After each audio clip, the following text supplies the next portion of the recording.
Dentro de la parte de ciencia hemos elegido esta semana hablar del mejor amigo del hombre. Cuando se dice el mejor amigo, desde luego, a mí no me cabe duda. ¿Y con qué amigo del programa podemos hablar para hablar de los perros? Que ya lo he dicho. Pues ¿con quién va a ser? Sino que con el profesor Pelusa. Con más datos, Guillermo. Hola, ¿cómo estás? ¿Qué tal, Guillermo? Bien, aquí estamos nuevamente. Te digo, después Guillermo, de estas vacaciones. Claro. Que nos han hecho pensar un poco y darnos cuenta de que nuestros animalitos también sufren en las vacaciones. El calor les afecta igual, ¿no? Cierto. Aunque dicen que los perros no sudan, sino que se refrescan con la lengua. ¿Estamos de acuerdo? O sea, ellos regulan la ¿Es temperatura. bueno darle agua fría al perro? Es muy bueno, y no solamente agua fría. Digo fría de la nevera, no te hablo fría de... De repente, si tú le das un hielo, les gusta mucho. Hay estudios recientes que los animales en los zoológicos inclusive se le están dando la fruta congelada, exacto, de tal manera de ayudarlos a regular. Eso lo estuvimos hablando precisamente con la empresa que hacía los helados para los perros, ¿te acuerdas? Correcto. Bueno, pues hablando de perros, lo que queremos saber, Guillermo, es un poco sobre el origen del perro, porque, oye, ¿cuántos tenemos perros y realmente no sabemos de dónde vienen? Porque nos puede gustar mucho los documentales y podemos saber que aves como el avestruz proceden de los dinosaurios. Correcto. Que las pezuñas son iguales de los dinosaurios.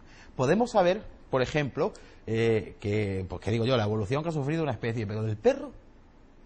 La evolución del perro ¿de dónde ha sido sale? Bastante especial. Y una pregunta que te hago de camino es, si vemos un león, hay varios tipos de leones. Correcto. 2, 3, pero básicamente mantienen las mismas proporciones y aspectos. Tigre siberiano, el tigre malayo, indonesio, pero más o menos, unos más grandes que otros siguen siendo igual. Elefante indio, elefante africano, más o menos, orejas más grandes, más pequeñas. Bueno, entonces en perros, ¿por qué hay desde un chihuahua a un gran danés? Que no tiene nada que ver uno con otro. Bueno, ahí lo que tienes que pensar es que quien ha introducido su mano ha sido el hombre. Pues qué barbaridad, mucho, ¿eh? Y el hombre ha buscado, cada uno, ¿no es cierto?, una especie que le acomode a sus necesidades. O sea, que hemos hecho evolucionarlo a nuestro gusto, nuestra... Aprovechándonos de una característica bastante especial que tienen nuestras perritas. La característica especial de nuestra perrita es que ella, en el minuto en que está en reproducción, en el minuto en que está copulando o está lista para ser montada por un macho, los espermios del macho no de inmediato fecundan el óvulo, sino que lo fecundan 24 horas después. Entonces ella puede montar o puede ser montada por varios perros. En ese espacio. ¿Quiere decir que puede haber una combinación genética de los dos? Muchas veces pasa que tú ves una camada que no ha sido solamente dos los que han intervenido en esta camada y te aparecen unos perritos con unas dimensiones X y otros con otras dimensiones que son bastante distintas. No nos pasa a las personas, porque no vea que conflicto. El conflicto que tendría para saber de quién es el niño. No, sobre todo que fuera de varios. Claro. Estaría chungo. Bueno, en cualquier caso, ¿cómo surge el perro? Porque de los gatos sabemos algo más, ¿no? Que fueron los egipcios los que empezaron con los gatos. Yo creo que tenemos que remontarnos a hacer así. ¿Te acuerdas de ese programa antiguo en televisión que había, que era El túnel del tiempo, un poco? No sé si lo alcanzaron a ver aquí en España. Yo no. No, era muy niño aún, no. Bueno, nos tenemos que remontar, calcula, por lo menos 70 millones de años atrás. Una cifra bastante considerable, ¿no? Pues sí, la verdad. Estamos hablando casi con la finalización de los dinosaurios. Claro.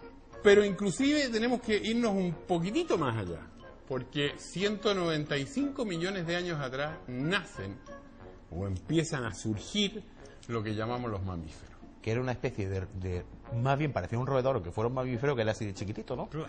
Pero empiezan a haber un surgimiento de esta nueva especie que hasta ese minuto, en la faz de la Tierra, quienes dominaban eran específicamente los reptiles. Todos de sangre fría, ¿no es cierto?, que ponían sus huevos y que se reproducían por intermedio de... eran ovíparos, de huevos. Ahí empiezan a nacer estos amigos, ¿no es cierto?, que empiezan a llamar mamíferos.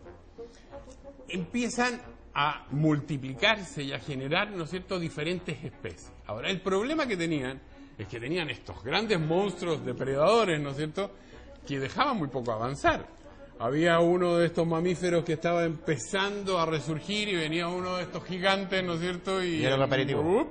Claro, de hecho, por eso los mamíferos eran más pequeños, porque era la única forma de estar a salvo de los grandes depredadores, porque claro, para un dinosaurio un mamífero así que no era que ni lo ve, vamos, ni lo veía. Entonces pasan 100 años en que estos amigos míos, ¿no es cierto?, los mamíferos, se reproducen, pero en la clandestinidad. Eran un poco sabiendo que su horizonte no era muy próspero. Entonces, bueno, vamos reproduciéndonos escondidos. Se demoraron 100 años o un poquitito más en poder aparecer. Pero la sabia naturaleza ayudó a estos nueva especie, ¿no es cierto?, a reproducirse y multiplicarse en la cantidad que hay hoy día. ¿Cuándo? Cuando empiezan a desaparecer los dinosaurios. Claro. Se extinguen los dinosaurios y nuestros amigos mamíferos organizan una fiesta estupenda y dicen ahora el asunto es de nosotros. Una de las cosas que hizo precisamente que fueran los mamíferos un tipo de animal que sobreviviera, se supone que a ese meteorito que cambió toda la Tierra, fue que era el de sangre caliente. Correcto. Cosa que fue lo que le hizo pues poder aguantar el tirón del cambio climático tan bestial que se montó. Los de sangre fría como los dinosaurios pues ni tenían donde esconderse y por otro lado su cuerpo no podía luchar contra esa temperatura exterior. Entonces, después de estos 100 millones de años que ellos se mantienen en la clandestinidad, ¿no es cierto?,